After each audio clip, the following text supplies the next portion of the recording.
U.S. Health Secretary Robert F. Kennedy Jr. has announced the cancellation of 22 federal contracts for mRNA vaccine research, totaling nearly $500 million. Citing a review of the technology, Kennedy stated that the vaccines fail to protect effectively against upper respiratory infections like COVID and flu, and that the department would instead prioritize safer, broader vaccine platforms. The decision has sparked significant controversy. Critics, including many public health experts and former officials, have condemned the move as dangerous, arguing that mRNA technology was crucial in combating the COVID-19 pandemic and is a vital tool for future public health crises. They point out that the technology allows for rapid vaccine development and can be adapted quickly to new variants. Conversely, supporters of the decision, including those who have long been critical of mRNA vaccines, see it as a necessary shift away from a risky technology and a move toward more traditional vaccine platforms. In a recent announcement, Health Secretary Robert F. Kennedy Jr. cited a comprehensive review of mRNA-related investments initiated during the COVID-19 pandemic as the reason for the cancellations. He stated that the data shows these vaccines fail to protect effectively against upper respiratory infections like COVID and flu. He also claimed that the technology poses more risks than benefits for these respiratory viruses and can even encourage new mutations that prolong pandemics. Kennedy's stated intention is to shift the nearly $500 million in funding toward what he calls safer, broader vaccine platforms that he believes will be more effective even as viruses mutate. He has promoted traditional whole virus vaccines as a preferred alternative.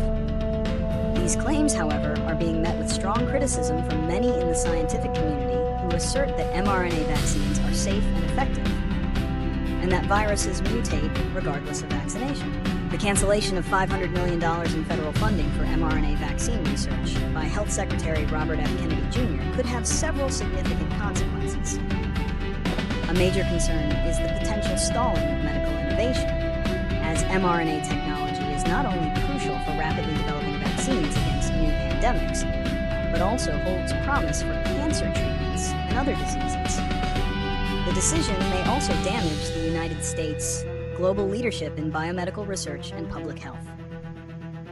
Furthermore, the move is expected to reduce public trust in federal health agencies. By questioning the safety and efficacy of mRNA vaccines, which have been widely credited by the scientific community with saving millions of lives, the decision could fuel vaccine hesitancy and misinformation, potentially leading to lower vaccination rates for other diseases and increasing the risk of outbreaks. This also signals a sharp departure from established public health policy, creating confusion for healthcare providers and the public. There is no simple solution to this issue, as the debate is highly polarized. However, potential paths forward could involve increased transparency and a focus on independent scientific review. One approach would be for the Department of Health and Human Services, HHS, to make the specific data and expert analysis that led to its decision publicly available for peer review. This would allow the scientific community to scrutinize the claims about the ineffectiveness and risks of mRNA vaccines and either validate or refute them with concrete evidence.